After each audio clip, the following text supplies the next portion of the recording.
Hello, my name is Kevin Tudor, and I'm one of the three hosts of Almost Major, a film podcast dissecting many major indie studios and the films they release. Every week, myself, Charlie Nash, and Bryden Doyle discuss overlooked, forgotten, or bona fide classic indie films via studio-specific miniseries. We've previously covered numerous films from Artisan Entertainment, Lionsgate Films, and New Line Cinema. Titles including The Blair Witch Project, American Psycho, Dogville, But I'm a Cheerleader, Saw, Requiem for a Dream, and Ringmaster, you know, the Jerry Springer film.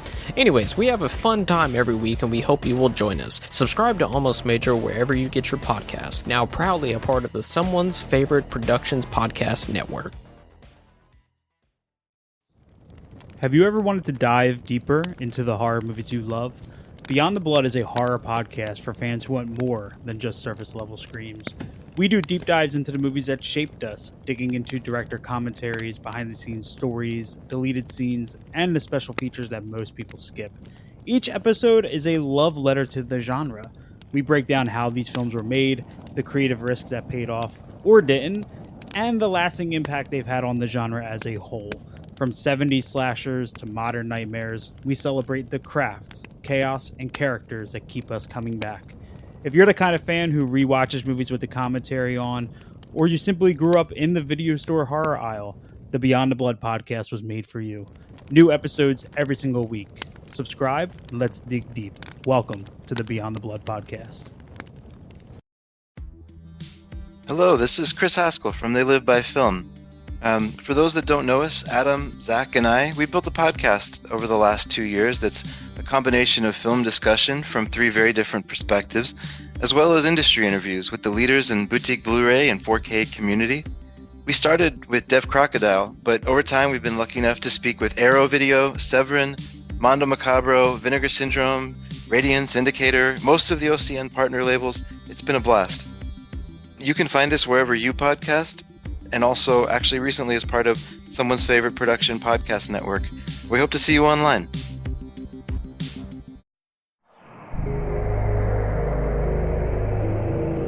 We're in Way Media.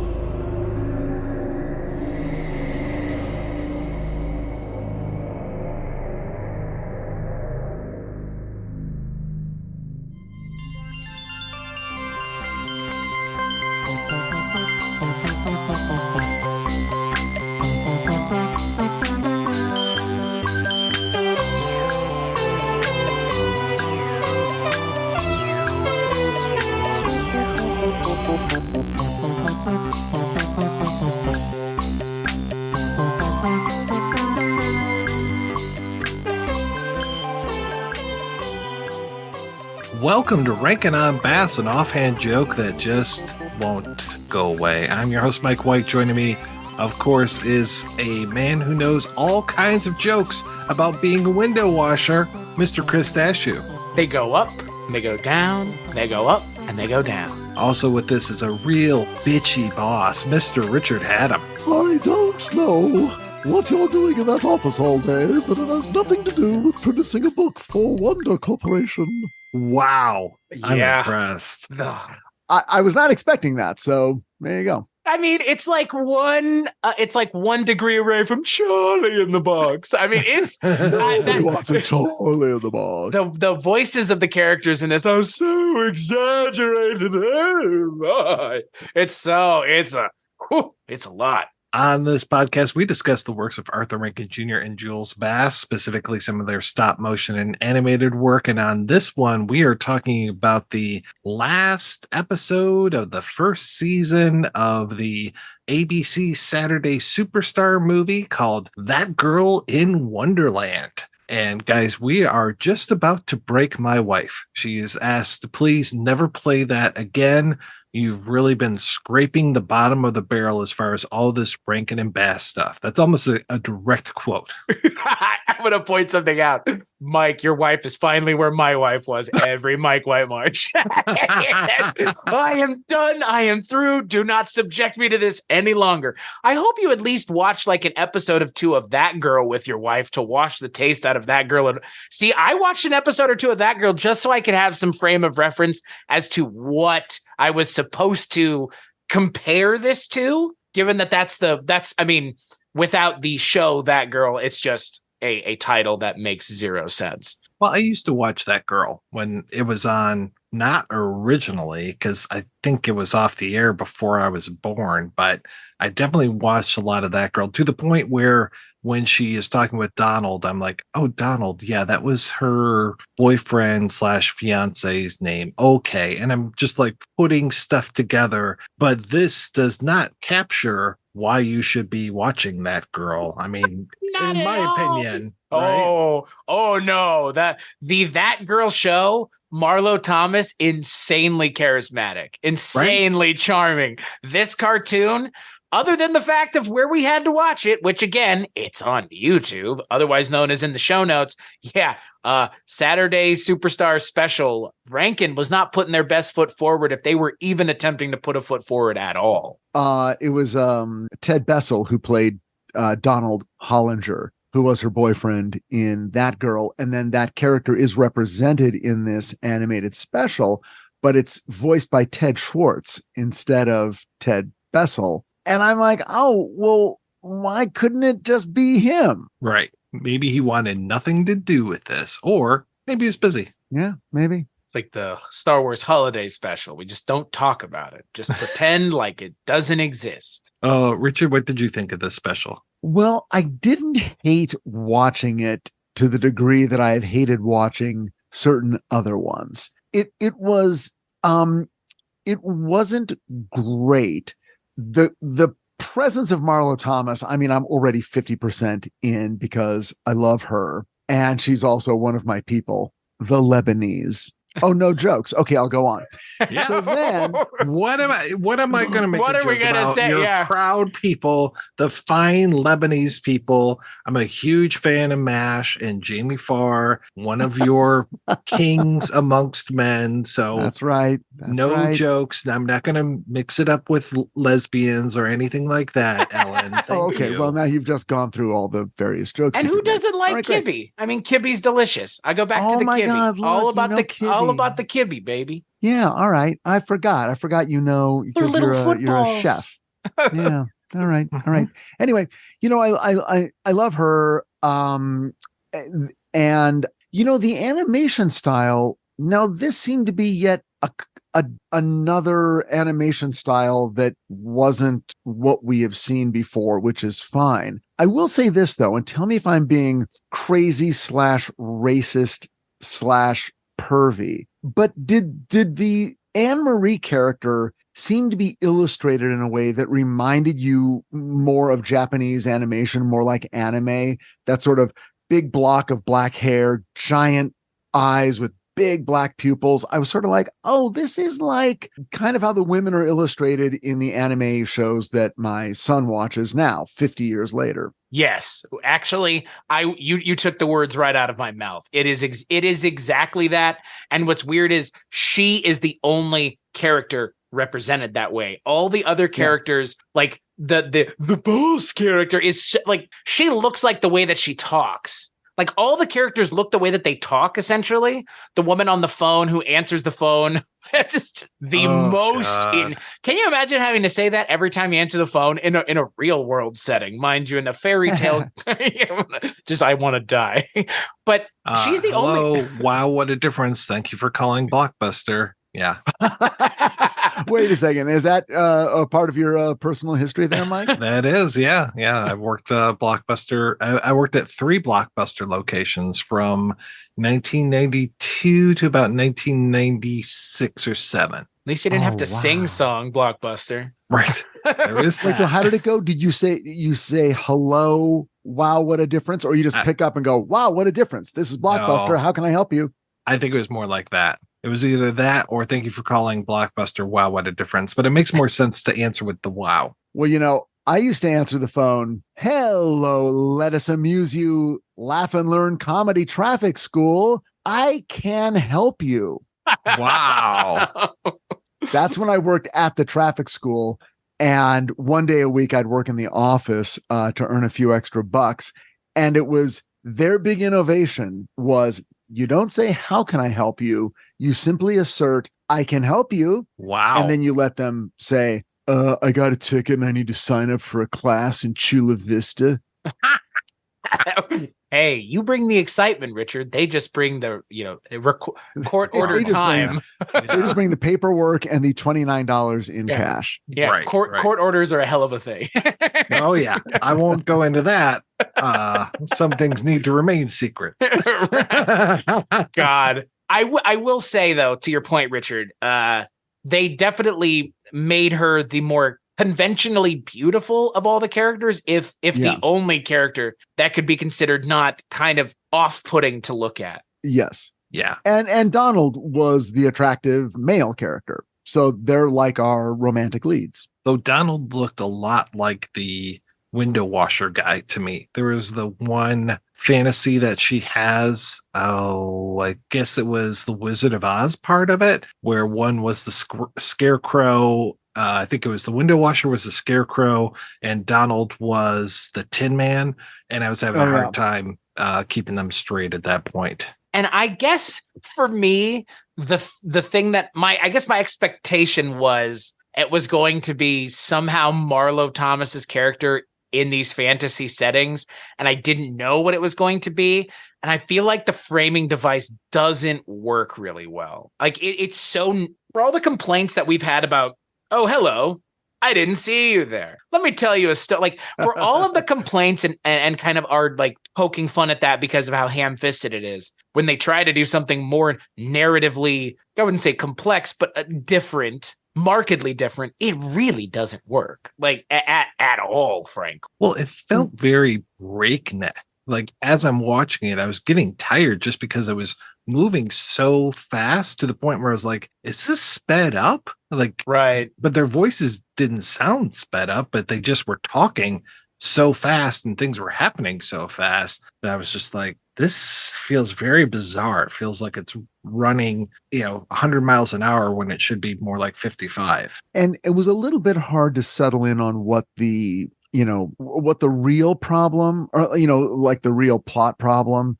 Essentially what happens, the setup of the show is that Anne-Marie comes in to interview for the position of secretary at this children's book publishing company. And what ends up happening is she displays such knowledge that they assume she's coming in to interview for the job of assistant editor, which apparently is also a position that's open. And so rather than reveal that she was there to be a secretary, she just goes with it.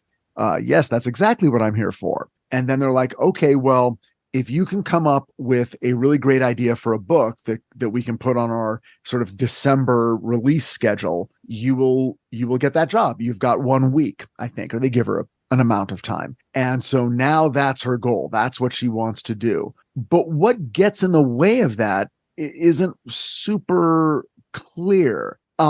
She immediately sort of, establishes contact with Donald Hollinger, her boyfriend. And they sort of have a charming interaction. They are clearly happy with each other and they're just having sort of normal boyfriend girlfriend troubles. But it was a little hard to figure out beyond just her kind of, various things happening as she's trying to think of a good book. There was no sort of other real thing going on. Yes, the other women in the office kind of try to sabotage her a little bit. But beyond that, there oddly wasn't a lot going on here. I totally agree. Yeah, it's like a rom-com type of situation, but just plays out in a very odd way. I mean, I could see this being live action with what's her name, Kate Hudson, and I don't know, Ryan Reynolds maybe is playing Donald. Well, it's like it kept walking right up to the edge of being about Donald being frustrated because her work was keeping her too busy so that they couldn't date. Mm-hmm. Now, in a more adult sort of world of storytelling, that they might have been able to go all the way. And maybe they felt like, well, kids aren't going to get that. But I think it would have been great. Now, they didn't do that. On the date or on the night when they finally have time for a date, and Donald is like, great, finally, we can go to the Knicks game. I got tickets. She's busy, but she's not busy doing anything work-related or pursuing her career. She's busy sort of spending the money she doesn't have yet, going to get guitar lessons and going to meet with a designer to redecorate her apartment and going to buy new clothes, which isn't really the best feminist look, but okay, this is for kids and it was 1974. Maybe that wasn't what they wanted to do. But if you wanted to just take another half step, the plot of it could have been, Donald, I'm really busy now pursuing my dream job. And you've got to be okay with that because you've got your dream job. So rather than whining and mewling about how we're not seeing the Knicks, maybe you help me out a little bit. And at the end of this, when I succeed, everyone's happy. And we'll be back with these commercial breaks with Yogi Bear on Noah's Ark and Huckleberry Hound with the Shroud of Turin. Yeah, my wife was just like, who's this cartoon for? This is not for little kids. And I'm like, it is not. It is not for little kids. And like, that's the other thing that's strange. Like the advertisements are for little kids, but then the actual cartoon that is meant to be the entertainment part is just, that girl's not for kids anyway. No. Like, I guess it could be, but it's for kids in the same way that all of that television can be for kids, in that it's inoffensive and doesn't necessarily push the I mean, I Love Lucy can be for kids. You know what I mean? Like I watched plenty of it growing up. It's not really for kids, but I wouldn't say it's in any way not made in a way that kids could enjoy. But this cartoon, like, I just don't get who this is for. Similarly to Red Baron, but I think in this it makes even less sense because the source material that they're placing in these classic stories of old is I mean, she's a character, but why this story? Like, it's why is she in Hansel and Gretel all of a sudden? It's just it's so strange. It's like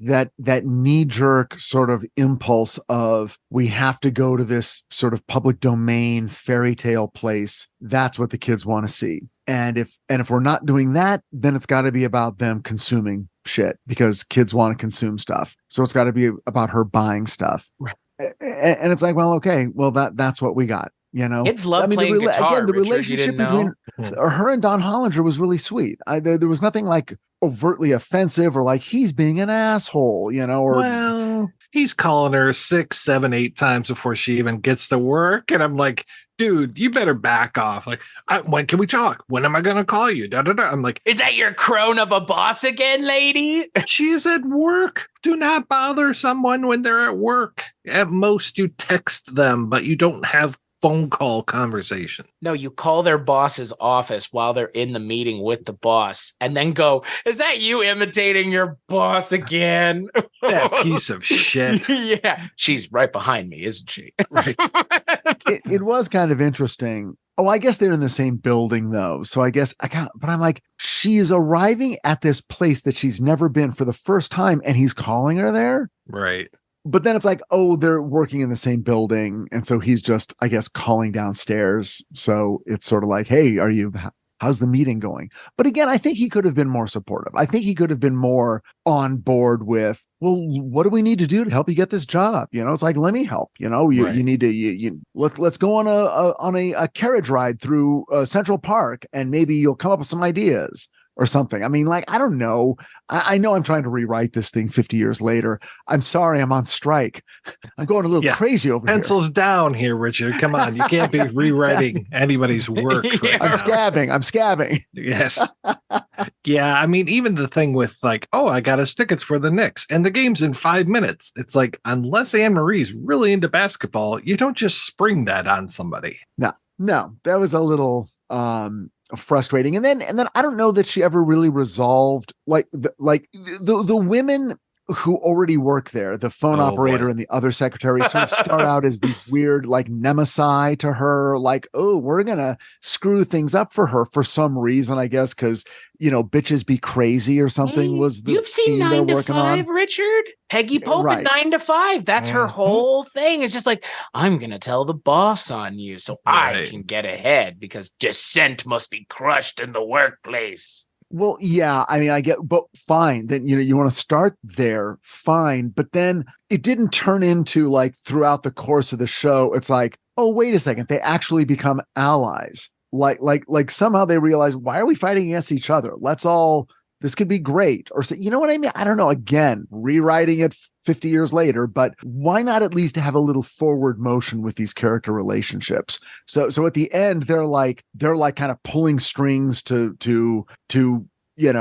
help her set her up for success. And then at the end, they all celebrate. It's like, oh, at first we didn't like you, but now it's awesome. You're going to be here. Yay. Yeah, that transition, if that transition really happens, is like, what? When did you guys start to like her? When did you stop making her get coffee? And what is the time span of this whole thing? Yeah. And she had such a problem when she would go into these fugue states and start to imagine all of these characters around her inside of the fantasies, very Wizard of Oz.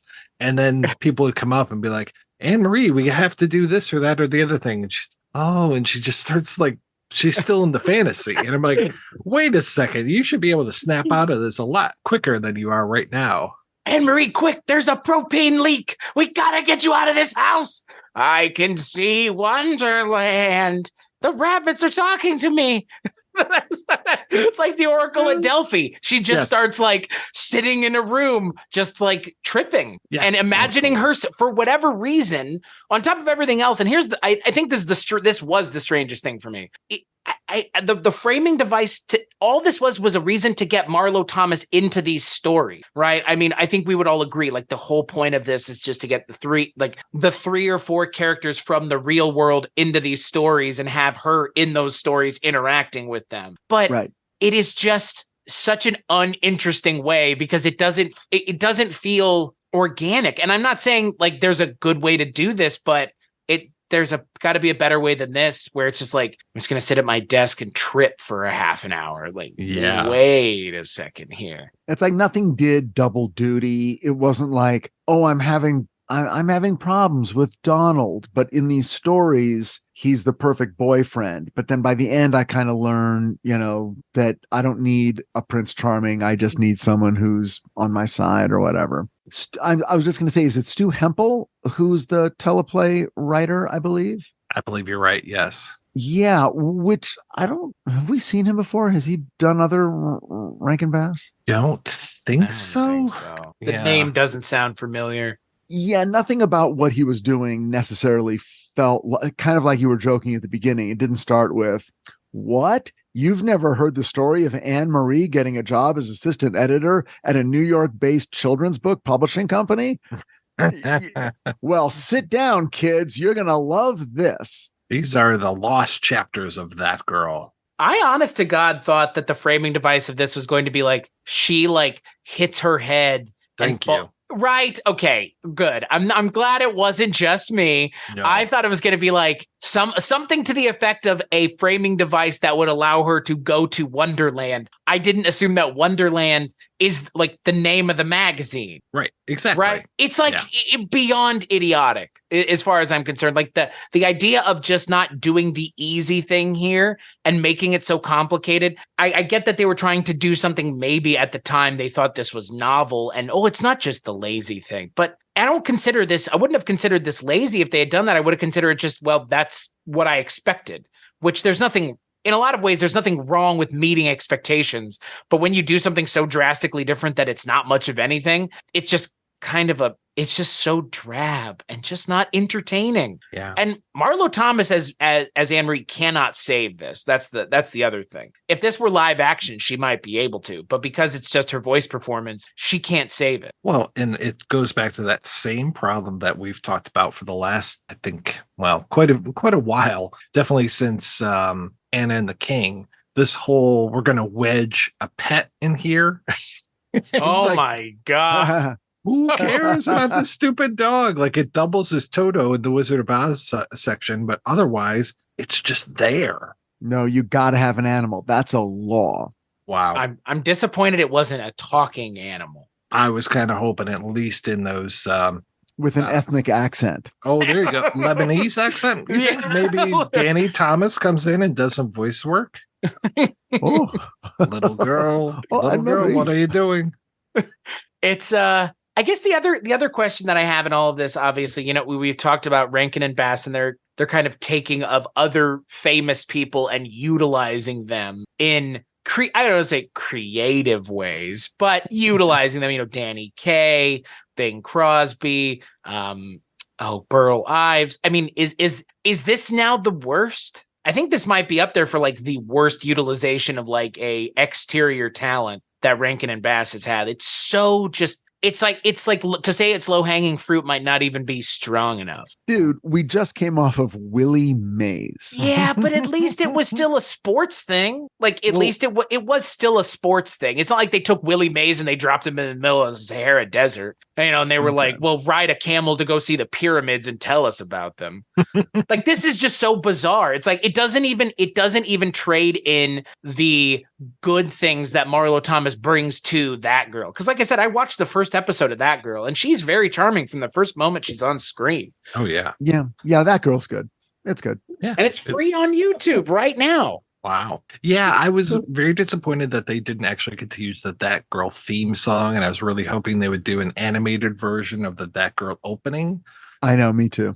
Yeah, because that's one of the most classic openings. That and Mary Tyler Moore, I mean, they're right up there together. Yeah. Young women in the city. In fact, I think That Girl, when people discuss sort of late 60s, early 70s, female lead television, That Girl comes up as, well, Anne Marie was really the first single girl pursuing a career, blah, blah, blah. But it's like, yeah, she was technically single, but she was always with Don Hollinger.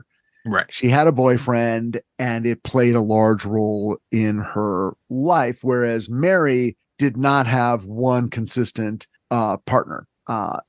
Although, oddly enough, in the 7th season of the Mary Tyler Moore Show, Ted Bessel did show up for more than one episode as a boyfriend of hers. Well, maybe that's why he was too busy to do That Girl in Wonderland. Yeah, well. It's also weird then the optics of giving her a secretary at the end of the cartoon. Right. Is that not like because again, like to your point, Richard, like the idea of Anne Marie in the actual show never gets married. I mean, it's a pretty strong message for the mid 70s or mid 60s, early 70s, right? Like you don't need to be defined by a man or, your relationships. You can just be you. Like, and then to give her a female secretary in this cartoon and that be like a gag, it's just like, again, like gender politics and optics aside, like it wasn't a weird thing, I guess, when this came out, but like to look at it now, it's like, that's a little odd. I know it is.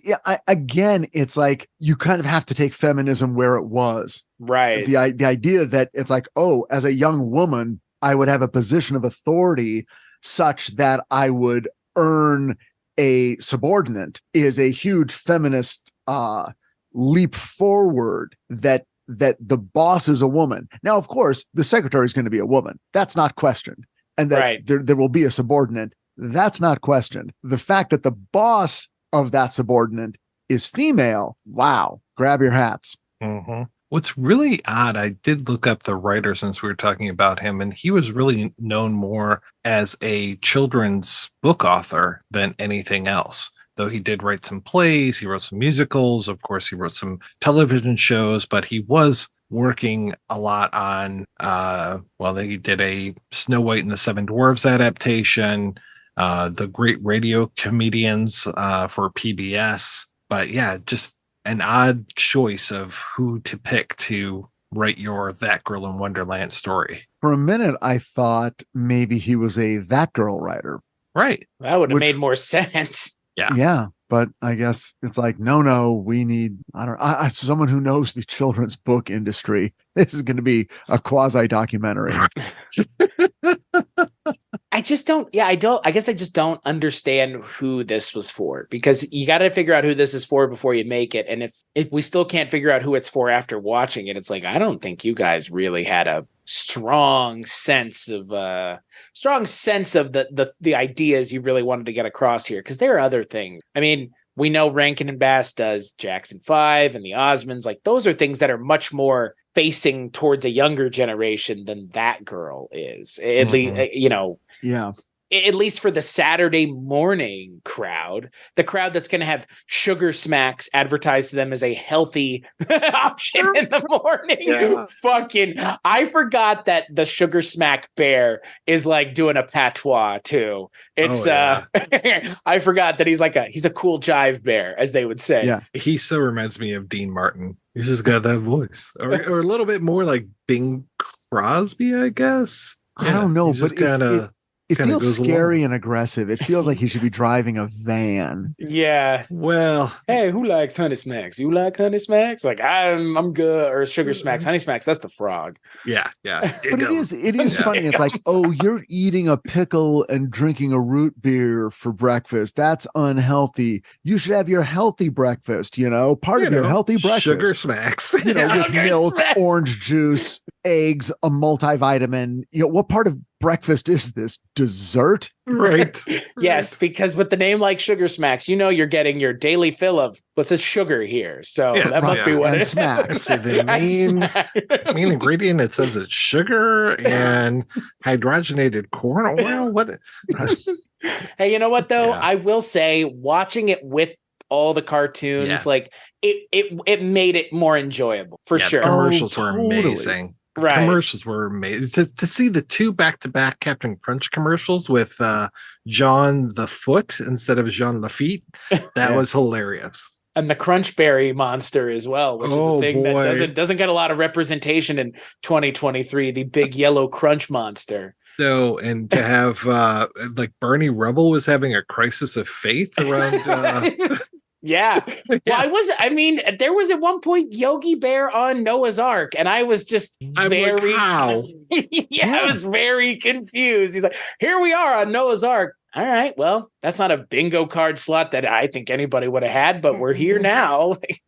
The cartoons were better than the cartoon. The ads were better than the cartoon itself. And then, of course, you saw the Jackson 5 for Alpha Bits. Yes.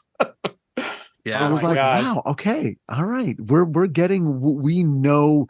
And then the Barbie commercial, Barbie camping. Mm-hmm. I know, right? So Yogi's Ark Lark was another one of these Saturday morning superstar movies. It was the second episode of this season. Though it sounded like, coming up next week, we're going to hear from me. I'm going to be on Noah's Ark. And like I said, and Huckleberry Hound is going to be finding out where the Spear of Longinus is. It's like, what is going on? It's such a weird thing to contrast Yogi Bear with. Let's just, it's like, I found a piece of St. John the Baptist toe. Okay, Look, Fred. Snagglepuss is there.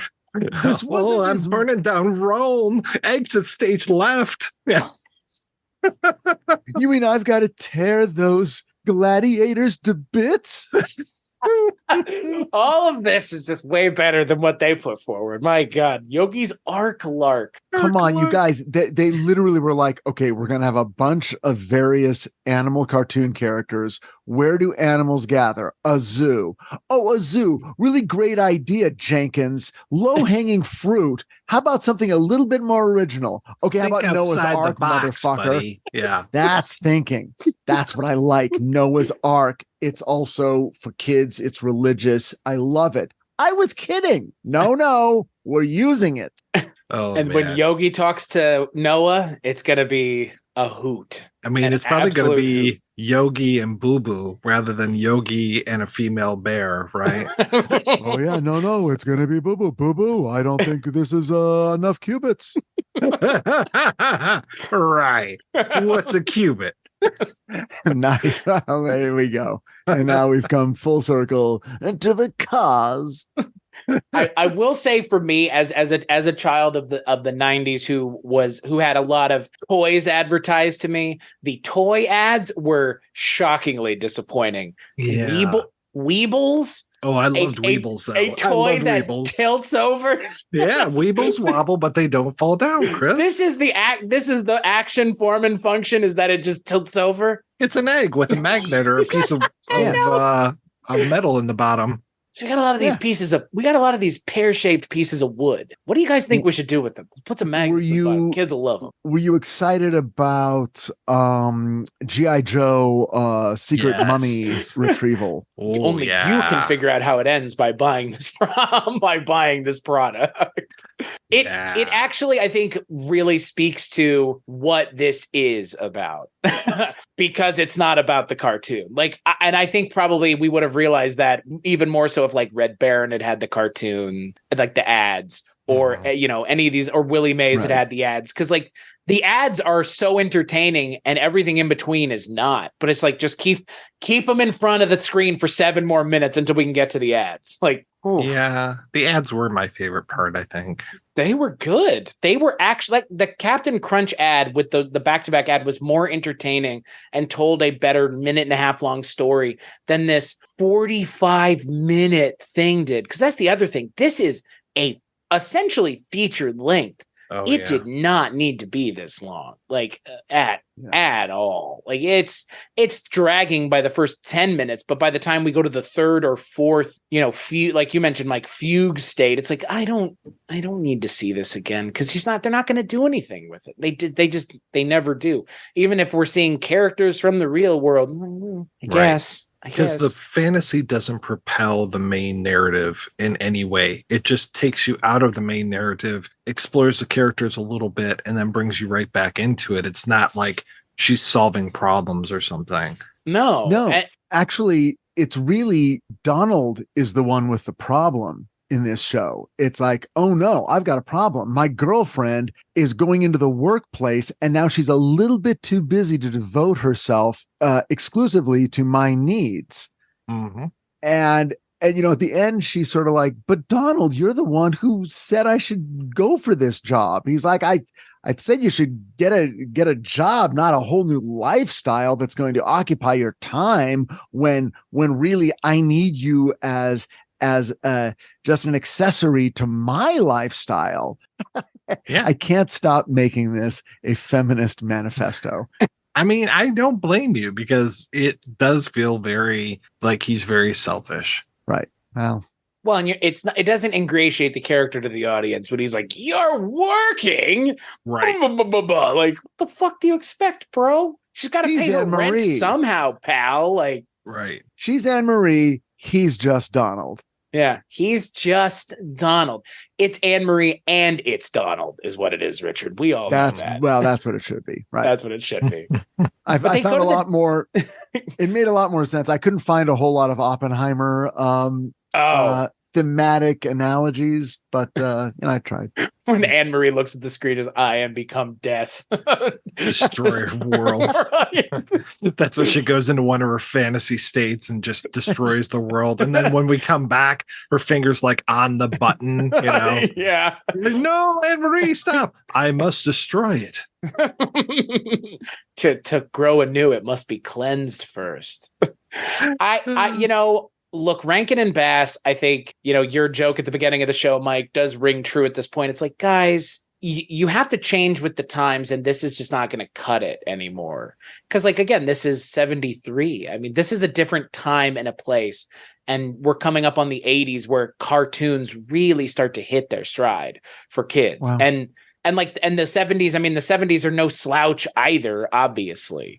Hanna-Barbera. A lot of stuff in the 70s is starting to push the envelope, and this is just lazy and cheap and not compelling. And again, I don't know what kid is going to watch this and go, I want to see more of that. Like, I'm just more like, I'm glad this is over. What's going to be on next? Right. Well, having gone through so much of this, and I know we're sort of coming into the end of our time with Rankin and Bass, it is funny that the true innovation and their true success is the stuff we already knew about, which I guess makes sense. It's the stuff that has lived on decade after decade. Uh-huh. Rudolph, Heat Miser, Snow Miser. It's those animagic specials that really felt like you were seeing something new and different that you weren't seeing every day. And there was a certain goofy charm to those characters and to those voice characterizations that just continually draw you back, obviously, year after year after year, and become sort of implanted in your soul. That was their innovation. That was their high watermark. And it's so odd that it came first. And it's even odder that in the ensuing 25 years, they never really took steps forward in terms of either design, storytelling, concept. They hit it hard out of the gate, and it was a long decline creatively, as far as I'm concerned. And we haven't even mentioned, and I think that this is probably even further the craziest thing, none of the voices in here are people that we've seen before.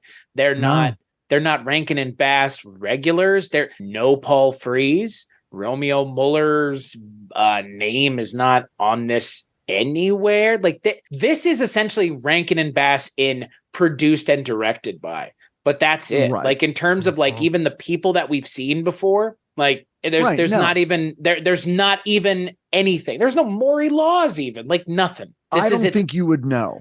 Like if you didn't know, no, you wouldn't know that they had anything to do with this. There's none of, I mean, other than having an animal, but everyone did that. So but what's weird is Willie Mays and the Say Hey Kid actually did still kind of feel like Rankin and Bass. Like this is the first thing we've watched where I'm like, this doesn't feel like Rankin and Bass at all, frankly. Because like, even though like the subject matter is kind of hinky, the story is a little poorly constructed. If I heard Paul Frees's voice, if I heard somebody's voice that I recognize, I might be like, okay, yeah, like they still have the usual group of regulars that come around that are working with them and doing the usual, set of voices. It's not even that. This just seems so foreign to all of the things that we've watched before on this show. I will say that a couple of the actors have done other things that we've seen or will see. Patricia Bright will be doing the voice in Pinocchio's Christmas, and she was two voices in 'Twas the Night Before Christmas. That was another cartoon. Yeah, and then Rhonda Mann was also Mother Nature in The Year Without a Santa Claus. But then you come to like Ted Schwartz, where he is just a Hanna-Barbera Hasbro guy all the way through. Like, yep. Doing your Scooby and Scrappy Doo shows. He's doing, Transformers, G.I. Joe. He was Spider-Man in the 80s as well. Yeah, he's the one with the most familiar voice for me. Well, and he even shows up in one episode of Barney Miller's show, believe it or not. Oh, wow. Oh, I'd love to see that or know which one it was. It was the Thanksgiving episode. Yes, from season 4. Season 4 Thanksgiving. So it's been a while. It has been, yeah. But they've been in a couple of these people have been in one other thing. But again, right. it's not like regulars. Like it's not Billy Richardson. No. It's not any recognizable voice. And I'm not saying, if Paul Frees had done the voice in the Wizard of the Oz section, it would have been way better. It's like, no, it might have just been a waste of Paul Frees's time more than anything else. Yeah. It wasn't going to save it. It just feels so hands off and so un-Rankin and Bass. It feels more generic than the most generic things we've already talked about have felt. And to be honest and to be fair, it's not like other people were doing groundbreaking quality work. Hanna-Barbera, other than the few things we remember, it was not great stuff. No one was, the world of animation at that point was in the gutter. It was for kids. Kids programming was considered nothing except a way to sell breakfast cereal and toys. And so they sort of sank to their level, which was unfortunate because at their best, they were better than anyone. This is a weird time for animation in the 70s. There's going to be a huge resurgence coming up in in 5 to 6 years in the 80s. But right now it's just like this is the kind of stuff. And it's, yeah. Well, I don't think it was until the 80s and later that kids who grew up on this sort of programming began being the people producing the programming. And they came in going, okay, well, I know what we saw, but let's either A, make fun of that, or B, just do it better. And the other thing I've got to ask, I mean, similarly to when we talked about Indiana Jones and the Dial of Destiny, so long after the fact, I mean, that movie's made, 10, 15 years after the fact, but this came out 2 years after the show was off the air. Like, Right. what? What? Like, I don't even understand. Like, was that girl still popular in 73 or had the conversation moved on? Like, it's weird that they're like, oh, that girl has been off the air for 2 years now, okay. like, strange again too. All I can say is going back to the comment Mike made earlier, it was only because it was in syndication. Like I never saw as a child, I never saw that girl at night. It was always on at 9:30 in the morning or something. So again, maybe that was the connection. It's like, well, kids have seen it because it's plays during the day now, so they at least have an opportunity to see it. Beyond that, I'm not sure why that. I mean, other than the fact that they'd already worked with Danny Thomas and Marlo Thomas on Cricket on the Hearth, and so it's like, hey, we had a good time, they had a good time, let's just do this. It's not like this was being made in 1907 when the show is still on. That it's just the show's been off. So you could have picked a show. I mean, I don't know what's on in 73, but you could have picked something that was maybe on in 73 just as a more topical piece of storytelling. I know it's weird because it has the Partridge Family. Right. It has the sense of like the story is of a 60s sensibility being told in the mid 70s for the kids, like kids growing up in the 70s, not in the 60s. But yet the story is not like that girl's not for kids. It's just bizarre. This whole thing is bizarre. And I guess the framing device made it stranger than it could have been otherwise. I mean, if it had just been, oh, I bumped my head and now I'm in Wonderland, like, kids would probably be okay with that, but there's like inner office stuff and she's talking to her annoying boss. It's like, what fucking kids have bosses in the office? Like they don't, they're far away from that. Oh no, Anne Marie's going to get fired and then she'll get unemployment and have to now hunt for more jobs. And it's a humiliating experience. Yeah. Like what kid is saying that in 73? No. Like it's strange. I look like, another thing, that I think of when I think of animated stuff in 73 is the Star Trek animated series was on in 73. Wow. And that's not really it's for kids in the sense that like it's an animated series and it is Star Trek, but like it's better done than this because they understand like the formula because they're just doing Star Trek animated. Like they're trying to force too many things into this and it just doesn't. Like I'm not saying they should have just done it that girl episode animated, but it might have at least might have spoken to Marlo Thomas's talents better. That's for sure. Until we come back next month, Chris, what are you up to these days, sir? Just working on podcasts over at weirdingwaymedia.com. You and I do a whole bunch of 70s. Speaking of the 70s TV shows, we do a whole lot of 70s TV police programming and and then anthology shows and weekly movie podcasts, all the good things that I work on, which you can find over at weirdingwaymedia.com. What about you, Richard? Well, since I'm on strike because I'm a member of the Writers Guild, I just stay at home and peer in the garage window and watch Susan produce 80s TV Ladies, another podcast on the Weirding Way Network. Mike, what are you up to? Well, since I'm not part of the WGA, I am currently writing a much needed TV special called Barney Miller in Wonderland. I would watch that in a heartbeat. Yes, I'm going to produce it as if it was made in 1983, 1984, 2 years after Barney Miller went off the air. I'm just aiming for that type of revival type of thing. And then maybe it'll be so popular that there'll be a whole line of other things we can do.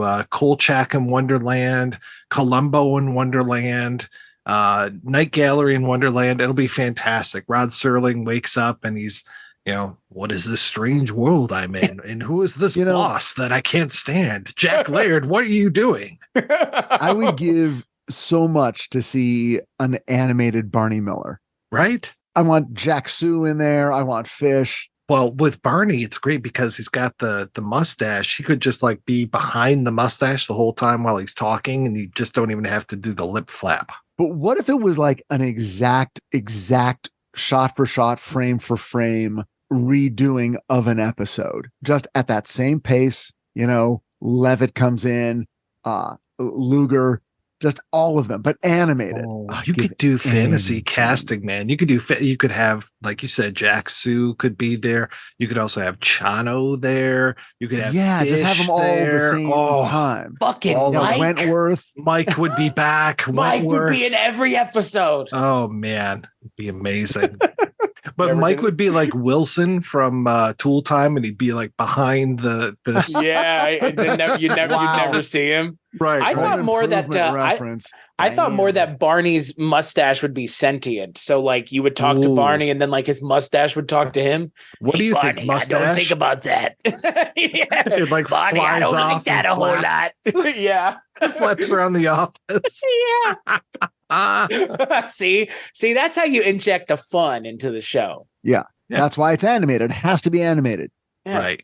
And then it's weird. There's a couple of geese that live in the station house and they just speak as well. So It just turns out Wojo was a Teenage Mutant Ninja Turtle in an overcoat the whole time. Lauren, I really like this pizza. Yes. So I'm working on that. And I'm also working on podcasts that are all available at the weirdingwaymedia.com website. So thanks so much, everybody, for tuning in. I want to thank Abby Stabby for our artwork, as well as the Great Octopus for our theme music. Be sure to subscribe to us in your favorite podcast platform.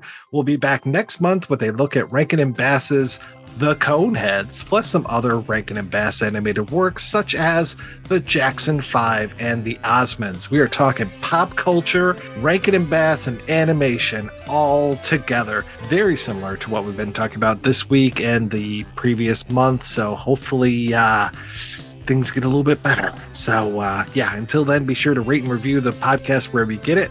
Tell your friends, tell your family, and please stay weird.